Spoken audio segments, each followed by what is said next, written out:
Hello everyone, welcome to the next installment, this time on the Greek sea, Poseidon, sea deities, and the Greek monsters. For a good epigraph to this lecture, we can look to the blurb in Marie-Claire Boileau's excellent book, The Sea in the Greek Imagination. The sea is omnipresent in Greek life. Visible from nearly everywhere, the sea represents the life and the livelihood of many who dwell on the islands and the coastal areas of the Mediterranean. And it has been so since long ago. The sea loomed large in the Homeric epics and throughout Greek mythology. The Greeks of antiquity turned to the sea for food and for transport, for war, commerce, and scientific advancement, and for religious purification and other rites.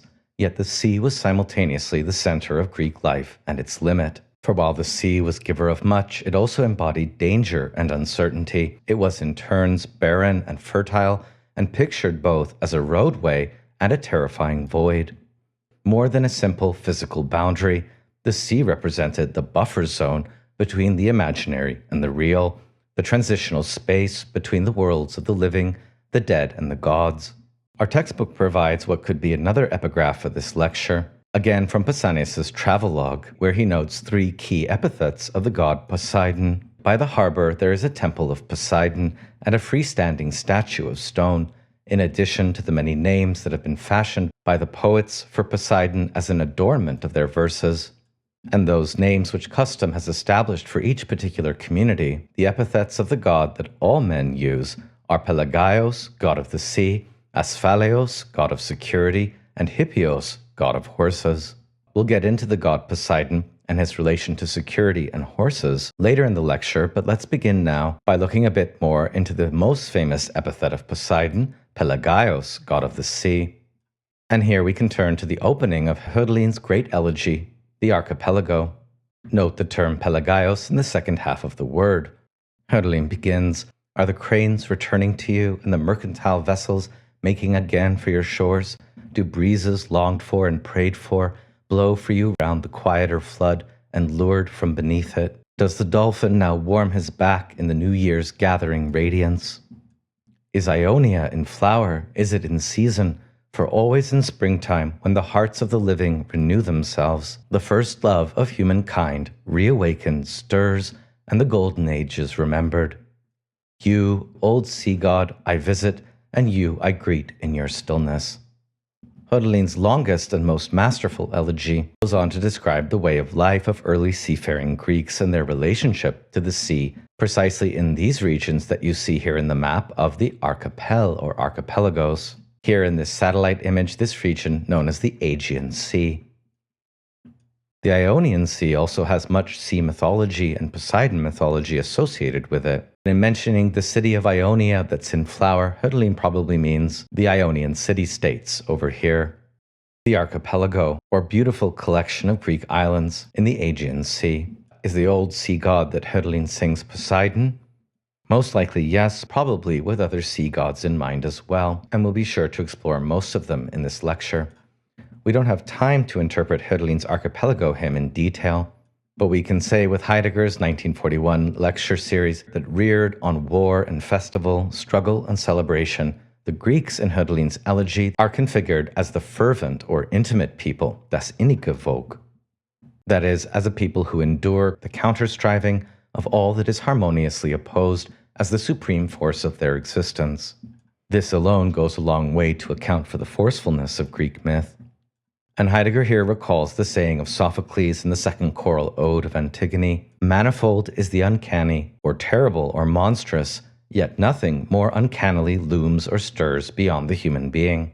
The term in Sophocles' Greek that is being translated here by Heidegger as looming or stirring is the word Pelein, the same word in Poseidon's epithet Pelagaios, and in the name of the Greek islands of the Aegean Sea. What does this word mean in Greek and in the opening lines of Hölderlin's elegy? For Heidegger, what it denotes is a kind of security or safety in play. Pelein denotes the concealed presencing of stillness and tranquility, precisely amidst the appearing of overwhelming change. And so the Pelein in the very title Archipelago denotes an originary looming, stirring, or playing forth, originary from the term archa and playing forth from Pelein. The word Pelein is old and means to stir, to come forth, to find and abide in one's locale and site. And most interestingly, in Homer and Hesiod, Pelein is the usual word for enai or being. The archaic Greeks do not speak like the later pre-Socratics of being or to be in the abstract, but see it at work in the looming, stirring, or playing forth of the sea, above all in the image of Poseidon Pelagaios. And so Poseidon too here, like Hestia in the previous lecture, is in Heidegger's way of reading a god of being or a god of the myth of being. And this for Heidegger is what Hölderlin's elegy sings forth. Indeed, by looking more closely into this Greek term Pelein, we can find an explanation of the very spirit of the Greek islands. Pelein means to emerge, to come forth of its own accord, and thus to presence, like each of the islands in their rich traditions. Pelas, in fact, can mean the neighbor who has his presence in the immediate vicinity, which here could mean the other and kindred islands that are nearby. Pelagos itself, the word we find in Archipelagos, that which stirs itself of its own accord and does not flow away, but remains and abides within its surging. And Pelagos is thus another word for the sea. Heidegger concludes this brief interpretation. Hölderlin's most sublime elegy bears the title The Archipelagus, meaning here the Aegean Sea, and the elegy closes with the following appeal. Yet you, immortally, though even the Greek song itself no longer celebrates you as before, from your waves, O god of sea. Although Poseidon is the best known of the great gods of the waters in general and of the sea in particular, he is by no means the first or only such divinity. In what follows, we'll be looking into the genealogy of Pontos, the first sea child of Gaia who mates with Gaia to give birth to Nereus, who is the first old man of the sea god, among many other more monstrous children, as we'll see. Nereus ends up with Doris, an Oceanid, and from here 50 Nereids are born, most worthy of study being Thetis, Galatea, and Amphitrite. And from the union of Oceanus and Thetis, the first Titan, we get the Oceanids. Hesiod names 41 of these, but there are many, many more. And so far, by way of introduction, this makes at least 4 to 5 truly major sea deities we'll have to look into, as well as over 100 plus more minor sea deities. And here we'll be looking into just a few. Since Nereus is the eldest sea god in Hesiod's genealogy, let's start with the Orphic hymn to Nereus. The sea's foundation are your realm, an abode of glossy blackness, and you exult in the beauty of your 50 daughters as they dance amid the waves. O Nereus, god of great renown, foundation of the sea, end of earth, beginning of all, you make Demeter's sacred throne tremble, when you imprison the gusty winds driven to your gloomy depth. But, O blessed one, ward off earthquakes and send to the initiates peace, prosperity, and gentle-handed health. Other than the 50 daughters, the Nereids, this could well be a hymn to Poseidon, the function of these two gods often being syncretized in the Greek religious imagination. But note in the Orphic poet's rendition how the very deepest part, the depth of the sea, or the earlier sea god in glossy blackness, is emphasized. Foundation of the sea, end of earth. And rather than pursue the goddess of nature and the grain, Demeter, as will Poseidon, Nereus simply makes Demeter tremble from the gloomy depth of a distance, from which he proves to be a beneficent god, imprisoning the gusty winds, warding off earthquakes, and sending initiates peace, prosperity, and health. The 50 Nereids, children of Nereus and Doris, have proved, like much of Greek sea mythology, to be a favorite theme in Western painting. We'll see the origin of this with Raphael's depiction of Galatea in a minute. Although often confused with the Oceanids, the Nereids appear to be the most archaic mermaids, or sea goddesses in Greek myth, and several of them will be important for the overall coherence of the pantheon. The later Orphic hymn to the Nereids emphasizes their nymphic nature. O lovely and pure-faced nymphs, daughters of Nereus who live in the deep. At the bottom of the sea you gambol and dance in the water.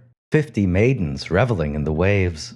Maidens riding on the back of Tritons, delighting in animal shapes and bodies nurtured by the sea. Your home is the water, and you leap and whirl round the waves, like glistening dolphins roving the roaring seas. I call upon you to bring much prosperity to the initiates, for you were the first to know the holy rite of sacred Bacchus and of pure Persephone, you and Calliope and Apollon, the Lord.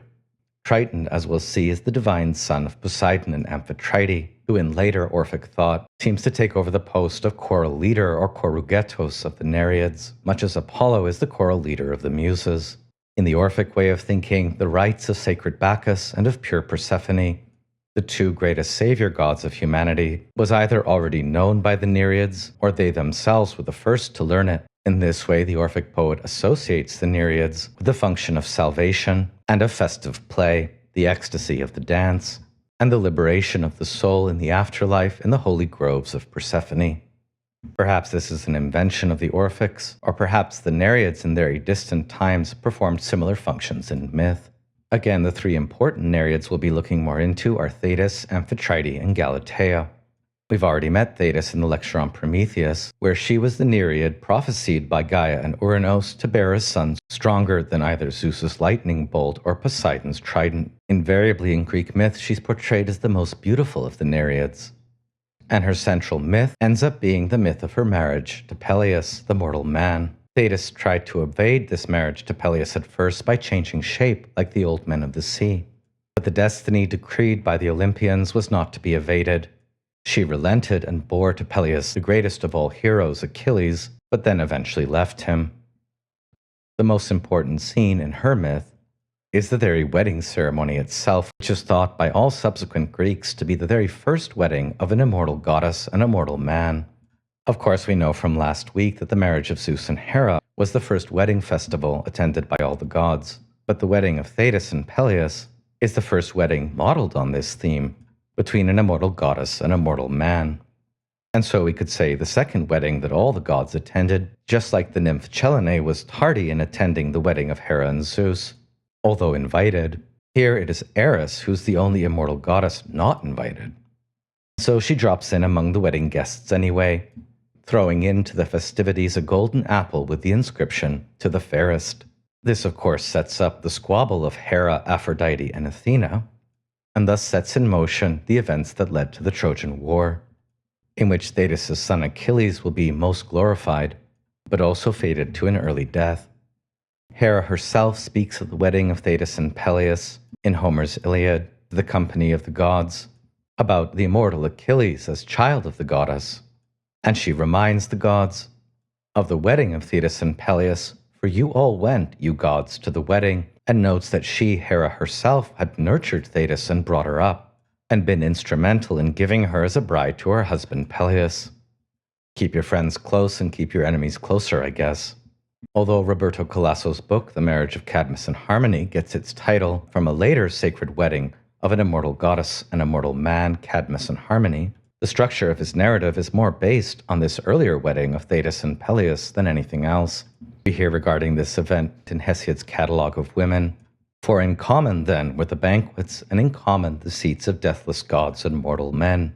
This was, in Colasso's term, the age of conviviality, or even of a lack of boundaries between the world of the gods and that of men. The wedding of Thetis and Peleus is the scene of divine mortal conviviality itself, just prior in Colasso's retelling to the emergence of the regime of rape, but still bearing a few of its telltale signs, such as Thetis' reluctance to marry a mortal man.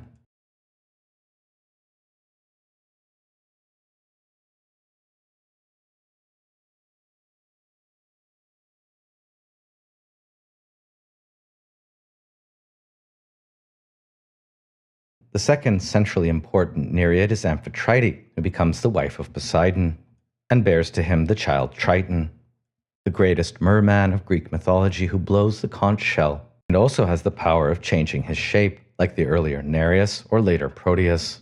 We read last week in Hesiod's Theogony how, from the union of rumbling Poseidon and Amphitrite, came the great Triton, whose might is far-flung, an awesome god dwelling in a golden house that lies at the sea's bottom, very near his cherished mother and lordly father. This theme of a golden house, castle, or palace at the sea's bottom we'll see come up again and again in Greek sea myth. Sometimes mortal heroes try to dive down very deep to find these locales. Nereus has a palace at the deepest point of the sea's foundation, and so do, as we now hear, Poseidon and his son Triton. These are the gods of the original underwater poli, we could say. The goddess Amphitrite becomes in Greek mythology the very queen of the sea, and the leader of both the Nereids, herself being one, and of the Okeanids, much as Triton becomes the leader of them all. In a later myth in Hyginus we hear that when Poseidon first sought Amphitrite's hand in marriage, She fled his advances and hid herself away near Atlas in the ocean stream at the far ends of the earth. It was the dolphin god Delphin who eventually tracked her down and persuaded her to return to wed the Sea King. Amphitrite's main Homeric epithet seems to be Halosudne, which means sea-nourished, and Pindar calls her the goddess of the golden spindle, perhaps thereby associating her with fate or Anarche, and in later sea lore to the present she's often syncretized with the goddess Thalassa, goddess of the sea. On the wedding of Poseidon and Amphitrite, the textbook notes that it's much like the marriage of Zeus and Hera, and it's even a bit like that of Persephone and Hades. In the first comparison, Poseidon has a weakness for women, and Amphitrite, with good cause, is angry and vengeful. In the second comparison, Amphitrite, like Persephone, was an unwilling bride who had to be pursued and forced into the marriage. While Triton is their most important child, they had many others, but they don't play much of a role in Greek myth, so we won't cover them here. Eventually, in Greek and Roman art, Tritons became merely decorative, signifying any kind of merman, usually with a Nereid riding on his back. The tradition of depicting the marriage of Poseidon and Amphitrite on vase paintings or stucco walls goes very far back, and this as well became a favorite theme in the modern history of painting, especially after Nicolas Poussin presented this theme, partly in answer to Raphael's Galatea fresco. That's the exquisite canvas you see here on the left, and you can read the textbook interpretation that wherever the Nereids or the marriage of Poseidon and Amphitrite are portrayed, the emotional tone of the whole is one of exuberant joy. Even in book illustrations, or more kitschy depictions, Poseidon is often portrayed alongside Amphitrite and his son, and sometimes with his conch-blowing son in the distance, performing in some ways the role of his herald. Galatea, the next Nereid we're looking into, was loved by the Cyclops Polyphemus, a son of Poseidon, and Thoosa, a somewhat monstrous sea nymph. Raphael's fin-loose and fancy-free Galatea from 1512 seems to have inaugurated the renewed obsession in Western painting with Greek sea deities, Raphael's Galatea becoming one of the most iconic and well-known works in Western art. It could well be that this Renaissance obsession with Greek sea deities occurred because it was easier to assimilate them to the tradition of Christianized angels or cherubs, the original Greek erotes, and so easier for the painter to celebrate God's creation without unduly focusing on other divine figures who might prove to have more challenging implications. Ovid's account of Galatea and Polyphemus is the most well-known, and he plays on the comical contrast of the monstrous Cyclops on the one hand and the delicate nymph on the other. Repelled by Polyphemus's attentions, Galatea loved Assus, who was the handsome son of Faunus and a sea nymph. Overcome by emotion, Polyphemus attempted to mend his savage ways, combing his hair with a rake and cutting his beard with a scythe, after which he sat on the cliff of a promontory that jutted out into the sea, where he would take his pipe of the 100 reeds and sing love songs to Galatea. Galatea, making love in rapturous embrace to her Assus, would hear Polyphemus's song, which described her beauty, lamented her adamant rejection of him, and offered her many a rustic gift. Since the textbook gives us the end of this myth from Ovid, I thought it would be more interesting here to go to its earlier source in the 3rd century BCE Greek poet Theocritus. His 11th idol relating the myth of Galatea and Polyphemus is not only a lot earlier, but it's a lot funnier and I think more beautiful than Ovid's version. Theocritus's version, Idol 11, is known as the Cyclops Serenade. I'll just read it to you here and interpret it after. O my white Galatea, why do you spurn your lover? Whiter to look at than cream cheese, softer than a lamb, more playful than a calf, sleeker than an unripe grape. Why do you only come as sweet sleep claims me? Why do you leave me as sweet sleep lets me go? Fleeing like a ewe at the sight of a grey wolf. I fell in love with you, my sweet, when first you came with my mother to gather flowers of hyacinth on the mountain, and I was your guide. From the day I set eyes on you up to this moment, I've loved you without a break. But you care nothing, nothing at all. I know, my beautiful girl, why you run from me. A shaggy brow spreads right across my face, from ear to ear in one unbroken line. Below is a single eye, and above a broad flat nose. Such may be my looks. But I pasture 1,000 beasts, and I drink the best milk I get from them. Cheese, too, I have in abundance. In summer and autumn, and even at winter's end, my racks are always laden, and I can pipe better than any Cyclops here when I sing my sweet pippin deep in the night of you and me, For you I'm rearing 11 fawns, all marked on their necks, and 4 bear cubs too. Oh, please come, won't you come? You'll see that life is just as good if you leave the gray-green sea behind to crash on the shore, and at night you will find more joy in this cave with me. Here there are bays, and here slender cypresses. Here is somber ivy, and the vine's sweet fruit. Here there is ice-cold water, which dense wooded Aetna sends from its white snows, a drink fit for the gods. Who could prefer waves of the sea to all that I have to offer? But if you think I'm a touch too hairy for you, I have oak logs here, and under the ash, unflagging fire. Burn away my life with fire, I could bear even that, and my single eye, my one dearest possession of all. I wish my mother had given me gills when I was born. Then I would have dived down to kiss your hand if you had refused your mouth, and brought you white snowdrops or delicate poppies with their scarlet pearls. One grows in summer, and the other grows in winter. It's not too late, my dear, for me to learn to swim. If only some mariner would sail his ship here, then I could fathom why you nymphs love life in the deep. Come out, Galatea, come out, and forget your home. Pretty hilarious serenade, right? So before reading the very interesting concluding stanza, just a few remarks. This being a bucolic poem, and Polyphemus a committed pastoralist, of course in the first stanza he can't help but compare her to all his favorite rustic things. Note how the poet is ambiguous. Galatea only comes to Polyphemus when he is asleep, which could mean in his dreams, or it could mean she's having an affair with him, and is really drawn in by this stuff, despite her best judgment. What Polyphemus has is perhaps a vision of Galatea, but one that dissolves in the day, fleeing like a ewe at the first sight of a grey wolf. In the second stanza, we learn how Polyphemus met Galatea.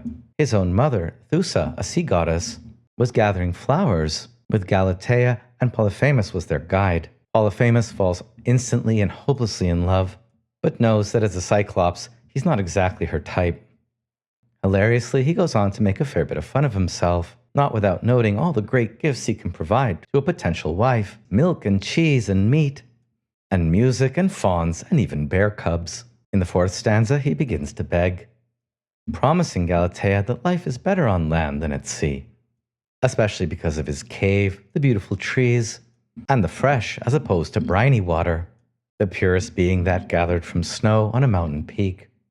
In the fifth stanza, he simply doesn't understand how anyone, even a Nereid, could prefer the sea to his own bucolic existence.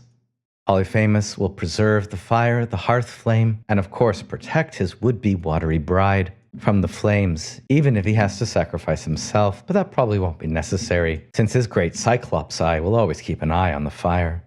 Knowing that he might have just scared the sea nymph a bit with the very idea of his hearth fire, he tries another tact, wishing he'd been given gills so he can go to her, bringing her 2 of the greatest gifts of the land, summer's and winter's fruit, intoxicating poppies and ice cream, we could say. And he promises that if she's not won over yet, he will learn to swim and take up with Mariner so he learns to love her way of life too. Come out, Galatea, come out and forget your home. And he goes on, follow the shepherd's life with me, milking and setting cheese. And in conclusion, rather than blame Galatea for her lack of interest, Polyphemus claims that it's his own mother, Thoosa, who's to blame and who does him wrong, since she's never spoken a gentle word to you, Galatea, about me. Although she sees me wasting away day by day, I'll see she knows how my head and feet throb with pain, so that her torment will be equal to what I suffer. Not very attractive there, Polyphemus, threatening to punish your own mother in lieu of a woman's rejection. At this point, the serenade ends, and Polyphemus turns his wisdom towards healing himself. Oh, Cyclops, Cyclops, where have your wits flown to? Show some sense. Go and weave some baskets and collect green shoots for the lambs. Milk the ewe at hand. Why chase one who runs away? Maybe you'll find another Galatea, and a prettier one too. I am invited out for nighttime play by lots of girls.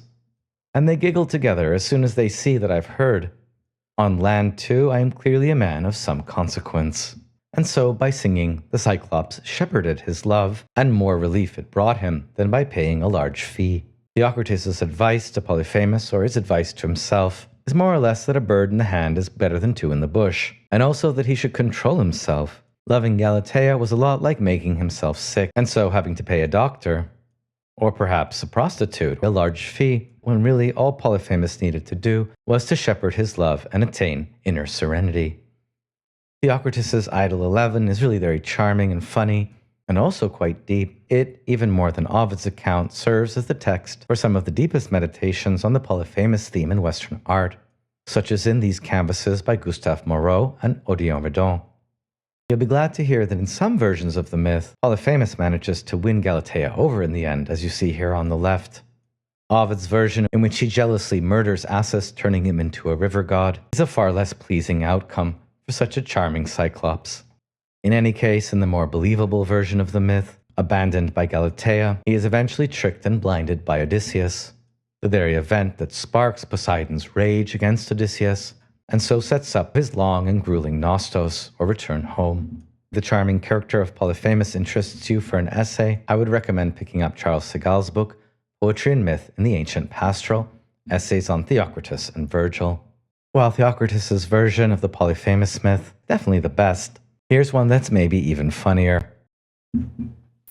Once upon a time, there was a Cyclops named Polyphemus who was in love with a young girl named Galatea.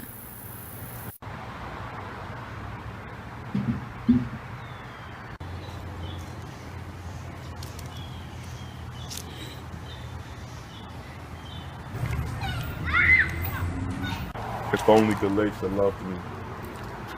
How? How could she choose that fool over me? Over me! I've got it. Polyphemus did everything to show Galatea how much he loved her, but oftentimes he just embarrassed himself. Galatea, I'm going to sing you a song. What are you doing? Galatea, how could you choose him over me? Oh my God, what are you doing? Galatea, I thought I was best for thee. I really want you. Oh my gosh, I really want you. You are my everything. Galatea, how could you choose him over me?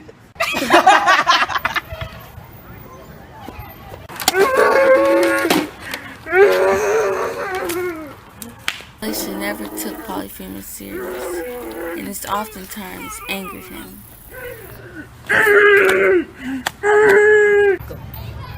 OMG, he's so crazy. If anybody would like to reenact this myth for their creative project at the end of the semester, please do so. YouTube clearly needs it. Those being the three most important Nereids, Thetis, Amphitrite, and Galatea, our next brief stop is the later and often more prominent Old Man of the Sea, Proteus. In the Iliad and the Odyssey, Proteus is the sea shepherd of Poseidon, and sometimes in later myth, his son. His myths across the Greek canon are very consistent. He is the prophetic Old Man of the Sea, or Halios Geryon, and his special power is to see through the whole depth of the sea, and also to tend the flocks or seals of Poseidon. Like Nereus or other Nereids, he has the ability to change shape at will, and more even than Nereus, he has a long esoteric afterlife in Western culture and religion, due in part to his very evocative name, Proteus, and in part to how well known his myth became from both Homer and Virgil. It is Menelaus who captures Proteus after the Trojan War, rushing upon him with a shout and throwing his arms around him. But the old man did not forget his devious arts. First he became a thickly maned lion, and then a serpent, a leopard, and a great boar. At last he became liquid water, and a tree with lofty branches. But Menelaus and his men held him firm with steadfast spirits. Upon which he answered all of Menelaus's questions regarding the tragedies that would befall the Achaean Greeks in their return home. The description of Proteus's transformations into four great beasts, lion, serpent, leopard, and boar, and also into water and a tree, perhaps an anima mundi image, likely goes very far back in Indo-European consciousness of natural metamorphosis, and contributes to the great reputation and fame of Proteus in later Western esotericism, from medieval alchemy to Marc Chagall. The Orphic hymn to Proteus is itself one of the most esoteric of the Orphic hymns, and I just got my microphone adjusted for this, so hopefully it sounds a little better. I call upon Proteus, key-holding, master of the sea, firstborn who showed the beginnings of all nature, changing matter, into a great variety of forms. Honored by all, he is wise and knows what is now, what was before, and what will be. He has at his disposal, and he is transformed far beyond the other immortals who dwell on snowy Olympus. For nature was the first to place everything in Proteus, but Father, attended by holy providence, visit the mystic initiates, and bring a good end to a life of industry and prosperity. For nature was the first to place everything in Proteus. The epithet key-holding is likely significant due to Proteus's role in initiatory ritual. Proteus, we might say, is ritually closer to mankind than Nereus, for it is he who shows the beginnings of all nature and her transformations. Honored by all, Proteus is wise and knows as the prophetic formula goes, what is now, what was before, and what will be. And the Orphics go on to most closely associate Proteus with metamorphosis or transformation, even suggesting that nature or phusis is most intensely expressed in this god. Okay, so having covered all the background sea deities, so having covered most of the background sea, so having covered a few background deities in Greek, sea myth, a few background sea deities in having covered a few background deities in Greek sea myth, and before moving on to the darker aspects of the sea, the generation of the monsters, let's say a few words about Poseidon, who under the new Olympian administration, defined by Hades, Poseidon, and Zeus, assumes the role of king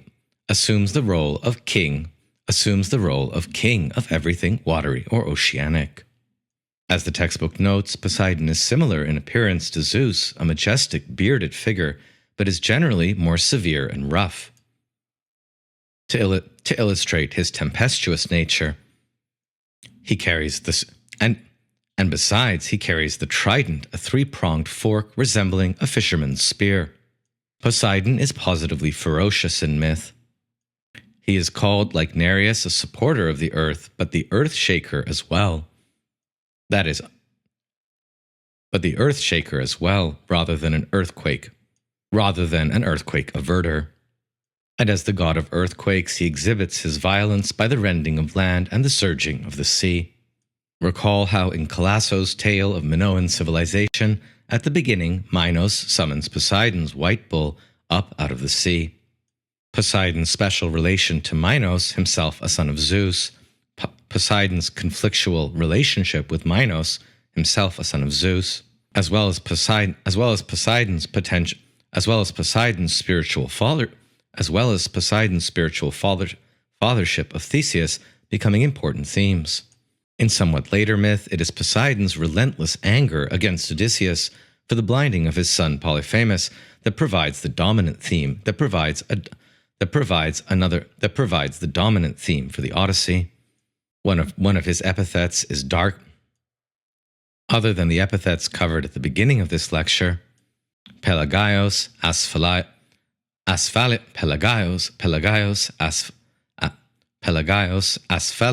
and Hippios, god of the sea, security, and horses. His most common descriptive epithets are dark-maned, and the breaking waves he stirs up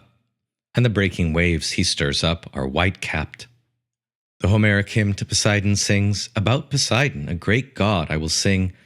About Poseidon, a great god, the shaker of the earth and of the barren sea, ruler of the deep, and also over Mount Helicon and the broad town of Aegea. That is the earlier Athens, and the broad town of Aegea. Double honor the gods have allotted to you, O earth shaker, to be both a tamer of horses and a savior of ships. Hail, dark-haired Poseidon, who surrounds the earth, and O blessed god, be of kind heart and protect those who sail your waters." The connection of Poseidon to both Mount Helicon in Boeotia and to a more ancient Athens are significant, perhaps suggesting a more significant role for this god in Greek mythology and religion, prior to the classical period, prior to the archaic and classical periods. The Homeric hymn most underlines what almost appears to be a paradox. Why is the god of the sea the savior of the ships, also a tamer of horses? What is the connection of Poseidon to the land? Does this reflect Poseidon's earlier divine career before the triumph of the Olympians in the Gigantomachy, in the Titanomachy and Gigantomachy and redistribution of power? The Orphic hymn to Poseidon sings, "Hearken, dark-maned Poseidon, holder of the earth, equestrian," that is having to do with horses, "Carved in bronze is the trident in your hand, and you dwell in the foundations of the full-bosomed sea. Deep-roaring ruler of the sea and shaker of the earth, your blossoms are waves, O gracious one, as you urge horses and chariots on. Rushing on the sea and splashing through the rippling brine, to your lot fell the third portion, the unfathomable sea. And you delight in waves and in their wild dwellers, O spirit of the deep. Save the foundations of the earth, and ships moving at full tilt,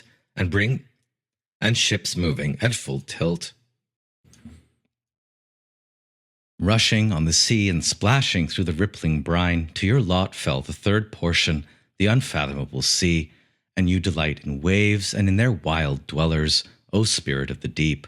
Save the foundations of the earth, and ships moving at full tilt." The Orphic hymn as well underlining the double nature of Poseidon as god of horses and the sea, and perhaps providing an explanation of the transition from the first Poseidon, lord of the earth, to the second, when it sings, "To your lot fell the third portion." Due to the paradoxical double nature of this god, the origins of Poseidon have been much disputed. Is his trident in fact a thunderbolt, a sign that he was earlier a sky god? Is his three-formed trident in fact a thunderbolt, in fact the triformal thunderbolt, a sign that he was earlier a sky god, or a deity, earlier a sky god who had come to earth? In the Mycenaean linear B tablets, it does appear that Poseidon is the chief deity, a god of earth, or as the textbook says, a male spirit of fertility. And this fits well with his association with horses and bulls, and also explains some of the characters of his affairs. We'll be returning to this Poseidon when we study the Homeric hymn to Apollo. Now recall how Hades was born first, then Poseidon, and then Zeus in Hesiod's Theogony. Hades can't marry Hestia because she's a virginal goddess, so Zeus gives him Persephone instead.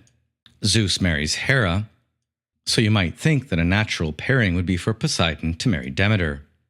The sea and the earth, the god of the sea and of horses, entering into a hierogamy with the goddess of grain, nature, and the mysteries.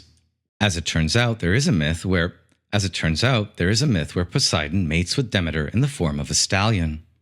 He pursued her while she was searching for her daughter, and her ruse of changing into a mare to escape him was to no avail.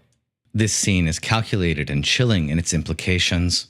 Zeus has just arranged the marriage by rape to Persephone, the marriage by rape of Persephone, the marriage to Hades by rape of Persephone, and now while Demeter is confused and wandering the countryside looking for her lost daughter, this is when Poseidon takes his opportunity to have a go at the goddess of nature herself. The iniquity suffered by Demeter knows no bounds, and there's also an Orphic myth in which Zeus rapes Demeter in the form of entwined serpents. Himself becoming the father of Persephone, his daughter, who he in turn sleeps with, who he in turn couples with, producing the god Dionysus. Ignoring the rape is fairly common ignoring the rape motifs is fairly common in Western art, but in the case of this obscure coupling of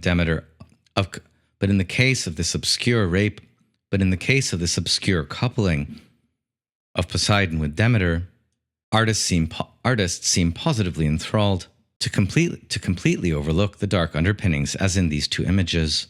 In part, the mistreatment of Demeter is what accounts for her continuing prominence in Eleusinian mystery cult and her rebellion against the iniquities of the Olympian order, as we'll cover in our unit on Demeter.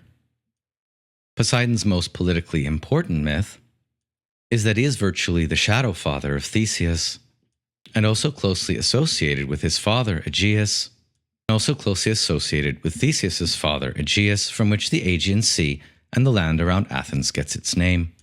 Boileau points to an interesting myth where the young prince of Athens, Theseus, calls for Minos to stop his advances and suggests that he is Minos' equal in stature by virtue of being the son of Poseidon, while Minos is merely the son of Zeus. It was these mythic undercurrents that resulted in the dispute of Poseidon and Athena for the position of patron god of Athens. And we'll be covering the Poseidon and Athena relationship more in the next lecture on Athena. The child born by Demeter to Poseidon ends up being Despoina, a goddess of the mysteries, especially in Arcadia, and we'll have to return to her as well.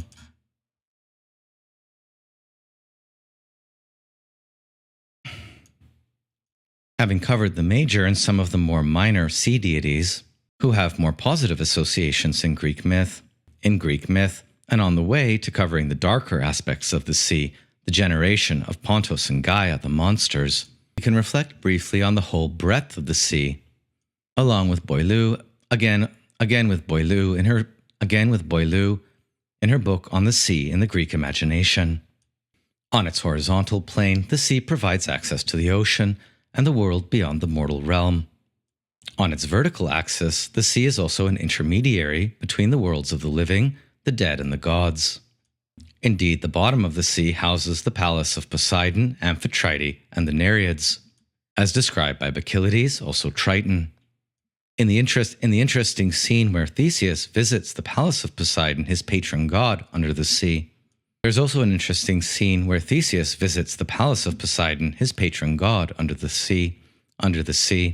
In fact, any marine deities, Nereus, Proteus, Thetis, Leucothea, are thought to live in the depth of the sea and may well come into contact with sailors in distress, like Odysseus or Menelaus.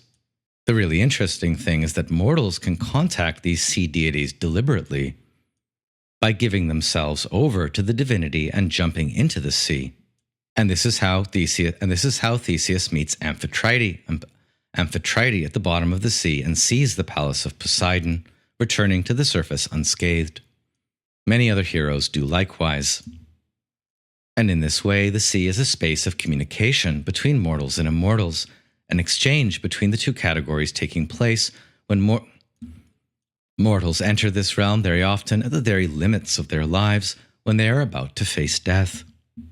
And here Boileau turns to the important theme of initiatory Katapontismos, or descent into the sea, and the important connections of Poseidon cult with Hades cult.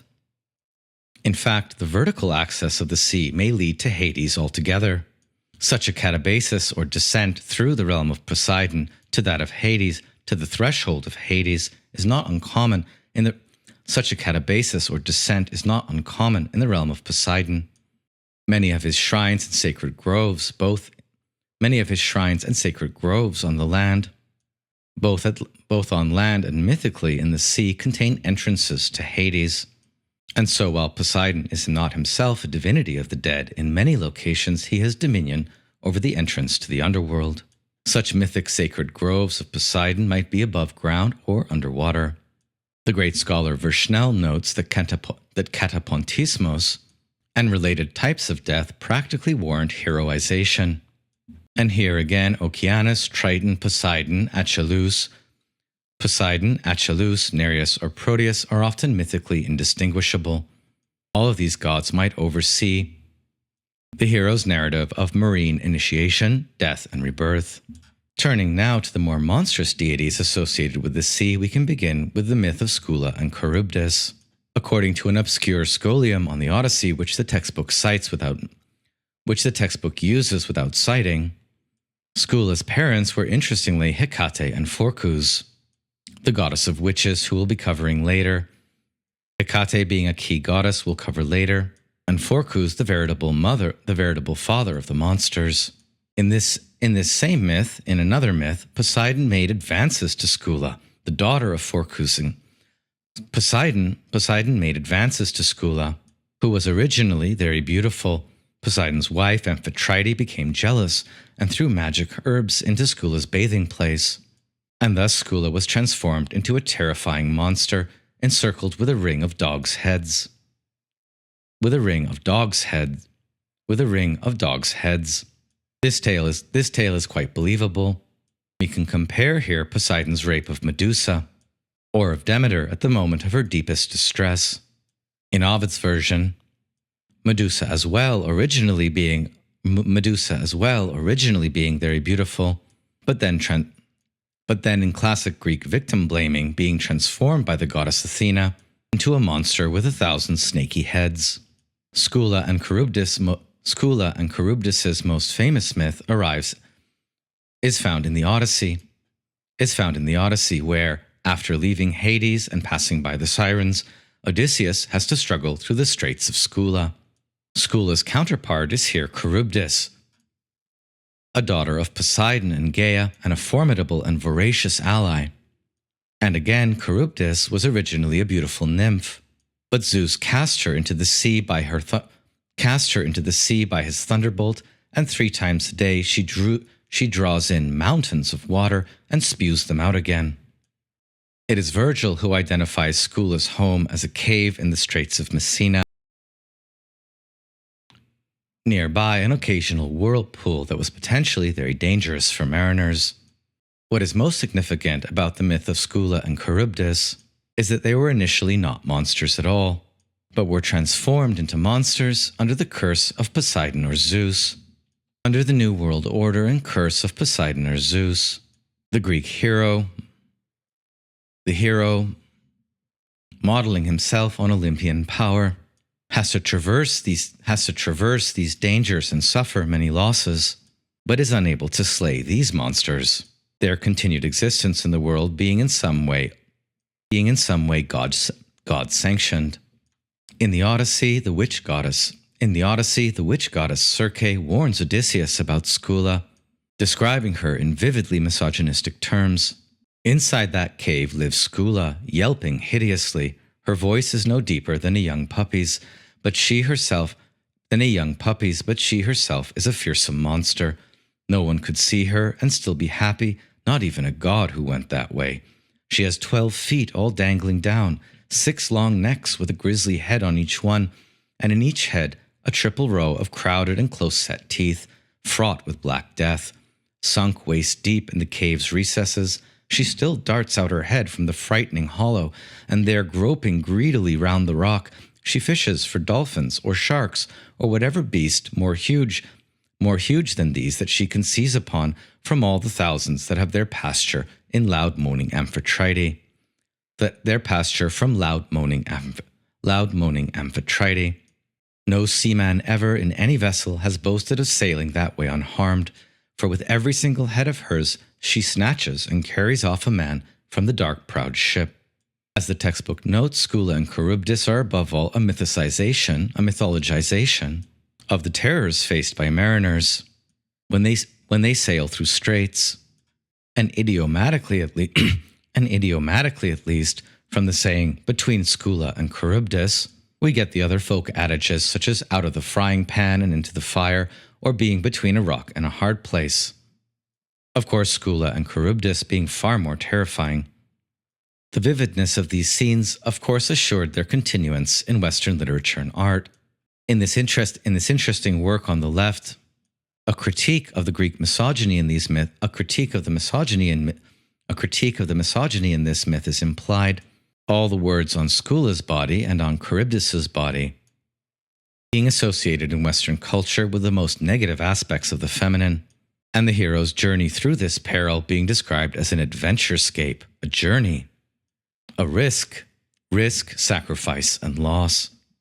Many of the artistic attempts to depict Scylla and Charybdis, of course, focus exclusively on their terrifying, monstrous aspect. While Scylla and Charybdis become monsters, we might say on account of the injustices of Poseidon and Zeus, There is also a legitimate lineage of monsters in Greek thought, in Greek mythology, all of them in one way or another the descendants of Pontos and Gaia. And here we'll be returning to Hesiod's theogony.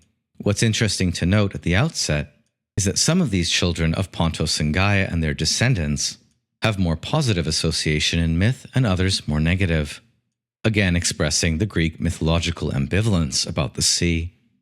In Hesiod's theogony, after the opening invocation to the Muses, and after singing the lineages of Chaos, Nyx, and Eris, including Moros, care, sleep, death, distress, woe, the Hesperides, nemesis, oath, deception, old age, including most of the spiritual evils in the world, Moros, care, sleep, death, distress, woe, the Hesperides, nemesis, oath, deception, old age, work, oblivion, ruin, famine, and many other baleful gods, including the earlier pre-Zeus Moirai. Hesiod then turns at line 233 to the lineage of Pontos. First, the positive deity. First, positively, Pontos sired truthful Nereus, his oldest son, who tells no lies, and they call him the Old Man because he is honest and gentle, and never forgetful of right, but ever mindful of just and genial thought. Then Pontos lay with Gaia, and sired great Thaumas, Phorcus, the overbearing, fair-cheeked Ceto, and fair-cheeked Keto, and Eurybia, who in her breast has a heart of iron. Hesiod wants to give us the good news first, as it were, and goes on to demonstrate his great skills of memory in recounting the 41 Oceanids he can remember and all 50 Nereids. In recounting the names 50 Nereids. These children seem to be all light and play, whereas the children of Thaumas and Electra, or of Phorcus and Ceto, or of Phorcus and Keto, are either ambiguous or strictly monstrous. The god Thaumas, whose name means the wondrous, is obscure, but he becomes the father by the Oceanid Electra of Iris, the goddess of the rainbow, and the Harpies, the Snatchers, both winged deities. Eurybia is also obscure in our ancient. But she becomes the mistress of the sea, and sometimes the mother with Krios, the Titan, of the many great powers that preside at sea. Although described as fair-cheeked, Keto and Phorcus seem to be the original sea monsters, as well as the grandparents through the lineage Medusa of most of the Greek monsters, of most all autochthonous monsters. Hesiod ends his entire section on the Greek monsters with the statement, "This is the brood of Phorcus and Ceto, of Phorcus and Keto." In ancient mosaic, Phorcus is depicted as a gray-haired, fish-tailed god with spiky, crab-like skin and crab-claw forelegs, often carrying a torch. Keto's name means whale or sea monster, and Phorcus perhaps seal from Phokys in Greek. While not too commonly depicted in ancient myth, Eurybia, the iron-hearted mistress of the sea, seems to have made a comeback in a role-playing game. The positive daughter of Thaumas and Electra, Iris, is described as swift, and the more negative daughters as lovely-haired. They are associated with sudden breezes and swoop down from high up in the sky to snatch their victims. Iris seems to have been a goddess of both sea and sky, getting her marine nature from Thaumas, the wondrous from Thaumas, and her sky nature from Electra, whose name was associated with both amber and with clouds. For coastal dwelling Greeks, the rainbow's arc was often seen spanning the distance between clouds and sea, and so the goddess Iris was believed to replenish the rain clouds with water from the sea. In myth, she appears only as an errand-running messenger and is usually described as a virgin goddess. And her name contains a double meaning, the word for rainbow, Iris, and for messenger, Iris. The word for rainbow, Iris, and for messenger, Iris. She becomes the herald of Hera and seems to be wholly positive, in contrast with her sisters, the Harpies, who are baleful daimons of sudden sharp gusts of wind. The Harpies may be dispatched in myth as hounds of Zeus to snatch away Harpazo, whatever people or things the god finds unseemly. And sudden mysterious disappearances are often associated with the Harpies, who are usually depicted as winged women with ugly faces and the lower bodies of birds. The most significant and mostly all bad lineage of monsters in Greek myth are the children of Phokys and Keto. First, the Graiai, also described as fair-cheeked although grey from birth, and who are called Graiai by both gods and men. Gods and men often having different names for the same thing in myth. And although usually there are 3 Graiai in later myth, Hesiod names only 2, well-robed Pemphredo and saffron-cloaked Enyo. In Homer, Enyo seems to be less a Graiai and more a warrior goddess. There are just 2 Graiai in Hesiod, but later myth speaks almost invariably of 3. Usually the third one is Dano, or the terrible, from the Greek Danos. Enyo, the warlike, and Pemphredo, she who guides the way. Invariably, the Graiai are sea hags or crones, grey from birth, and sometimes with the bodies of swans. We would likely know a lot more about them if Aeschylus's play, The Phorkydes, or the Children of Phokys, had survived. The most famous myth of the Graiai concerns the Perseus legend, and we hear also in Aeschylus that the Graiai have a single detachable eye and tooth. In the Perseus myth, they guard their sisters, the Gorgons, and so Perseus must blind them in order to get to the Gorgons and complete his quest. The second batch of children of Phokys and Keto are the Gorgons, who dwell beyond glorious Okeanos at the earth's end, towards night, by the clear-voiced Hesperides. Their names are Steno and Euryale, and the ill-fated Medusa, who was mortal, the first two Gorgons being ageless and immortal. Again, the location of the Gorgons' realm beyond Okeanos near the clear-voiced Hesperides is important in hero quest. And although the first 2 Gorgons are immortal, only their mortal sister, the ill-fated Medusa, becomes a star of myth. For it is Medusa's head and its power to turn to stone that Perseus, the son of Zeus and Danae, must fetch in his trial, which is guided by Athena, which is guided by the patroness of heroes, Athena. Medusa's tale is very important, and so this justifies Hesiod in interrupting his tale of Phokys and Keto. For it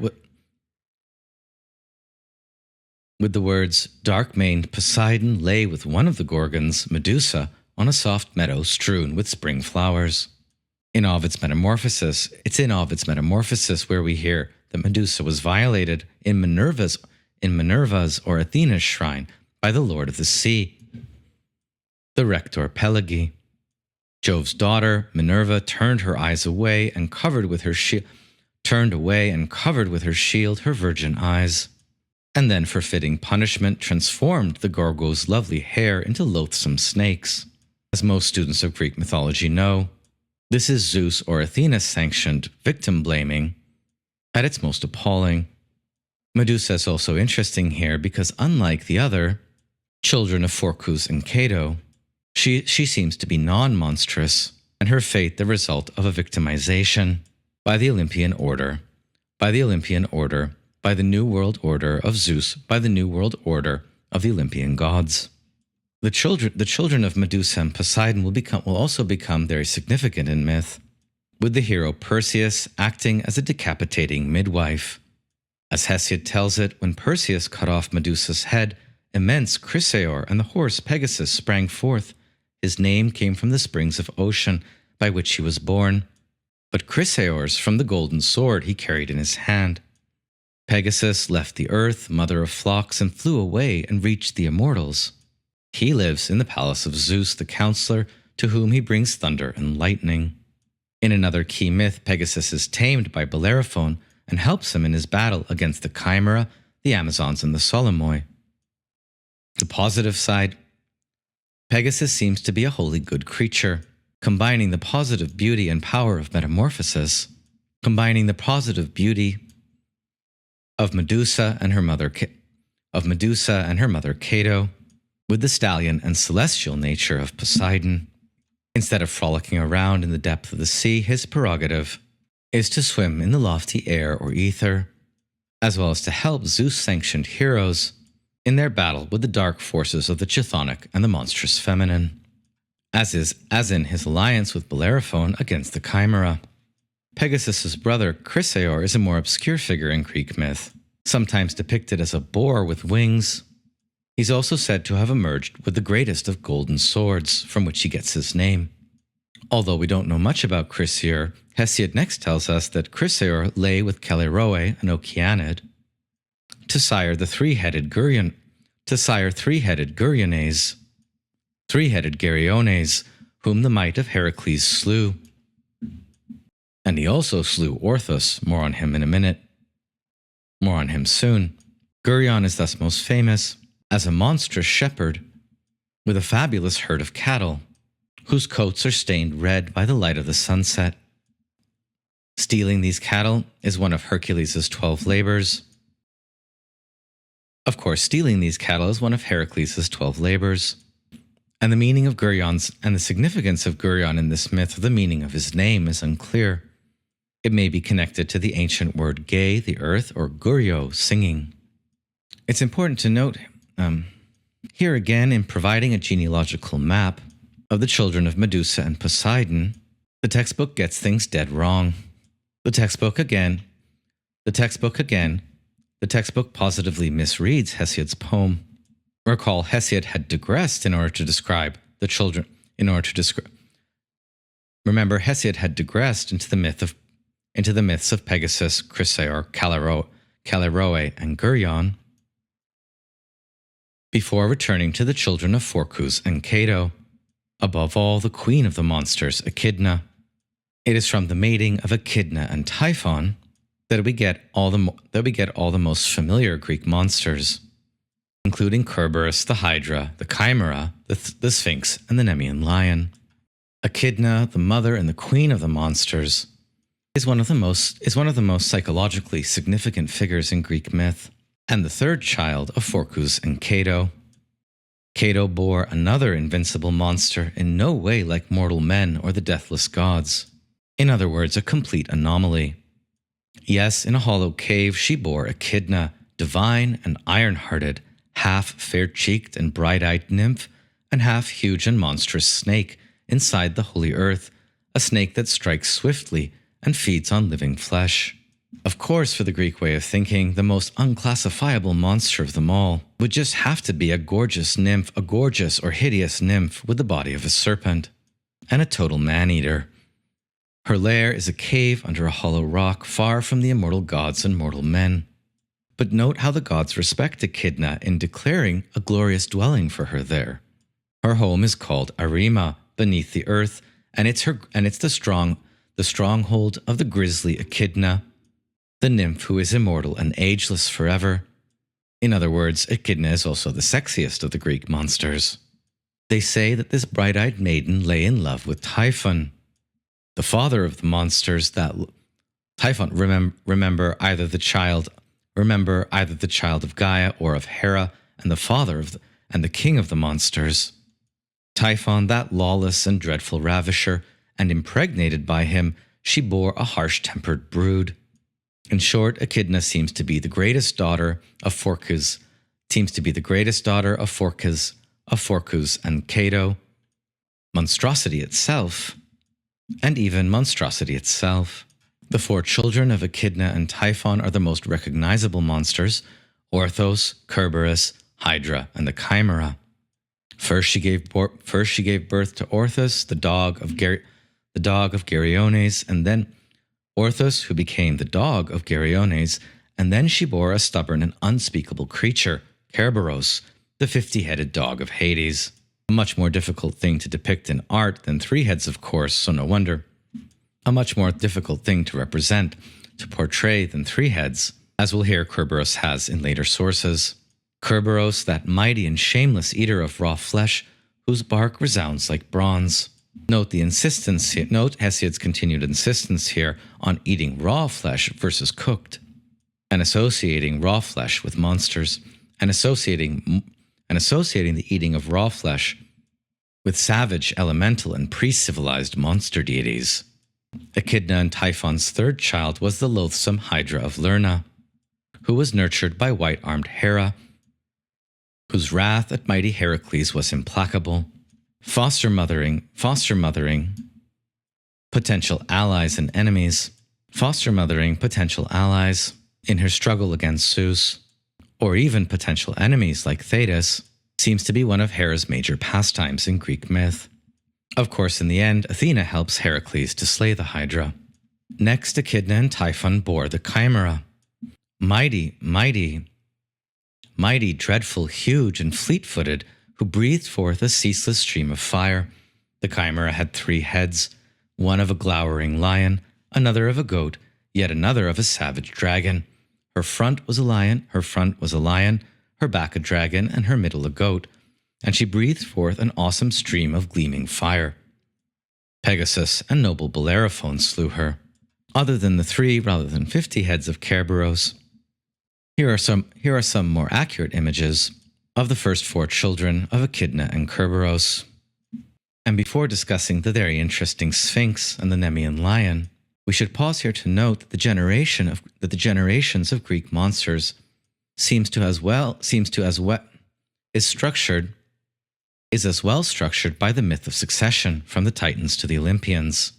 The first generation of Greek monsters, children of Pontos and Gaia, are neither all good nor all bad, but certainly fearsome. Maybe all good, like Nereus and the 50 Nereids, or maybe a mixture of good and bad, like Iris and the Harpies. Or yet again, they may be mostly all bad, but necessary for the structure of the cosmos, such as the Graiai or Ladin, or potentially even quite good, like Medusa. At least before her transformation. This first generation we could say are the Titanic monsters, and this second, the Olympian. This first generation are a bit like the Titans, and this second generation a bit like the Olympians, but in the realm of the sea. Again, note how the textbook neglects putting Echidna on this first list, but she's definitely there. And recall how the Olympians, in shoring up their rule, go on to produce another generation of deities. Gods like Athena, Apollo, Artemis, Dionysus, or Hermes. What we might call the second generation of Olympians, who are not bent on overthrowing the Olympian order, but rather support and sustain it. Similarly, it is the children of Echidna and Typhon who serve this function of being third-generation monsters. But unlike the earlier generations, this brood is all bad. The narrative arc of Olympian progress moves from good to better, we could say, and that of the generations of the sea from best to worst. And it's interesting here that while incest is a major motif in Olympian procreation, it seems to occur only once in the generation of the monsters, and these are the children of Echidna and her son Orthos, the Nemean lion and the Theban Sphinx. Next, Orthos covered her, a euphemism for coupling, of course, and she bore the destructive Sphinx, a scourge for the descendants of Cadmus. And then the lion of Nemea was reared by Hera, and then the lion of Nemea, who was reared by Hera, and settled on the hills of Nemea, as a scourge to mankind. Hera again foster-mothering monsters, again for the purpose of subduing Heracles, Zeus's favorite mortal son. Of course, the strength of mighty Heracles subdued him. Athanasicus notes how paradoxically little is said about the Sphinx in Hesiod, even though her place in Greek art and mythology is very prominent. She is definitely of Egyptian origin and usually portrayed, although in her Greek version,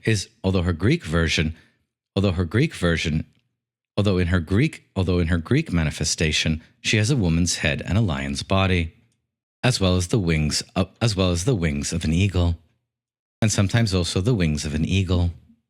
In contrast, the Egyptian Sphinx is often male. In contrast, the earliest Egyptian sphinxes are often male. and lack the accoutrements of wings or sometimes a serpent's tail.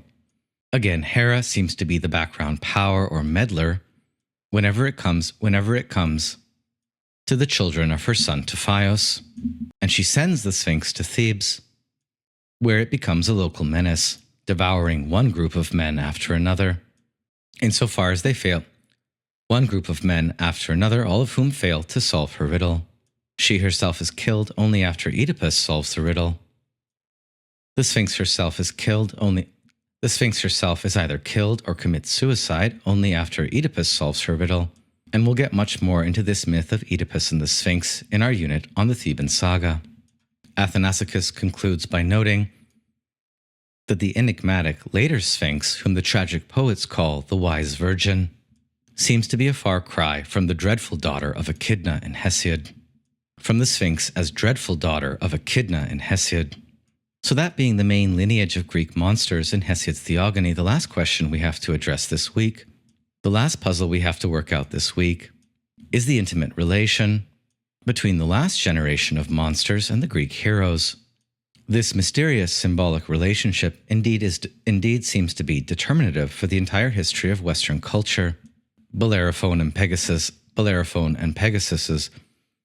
the battle of Bellerophon and Pegasus with the Chimera, eventually morphing into St. George's slaying of the dragon.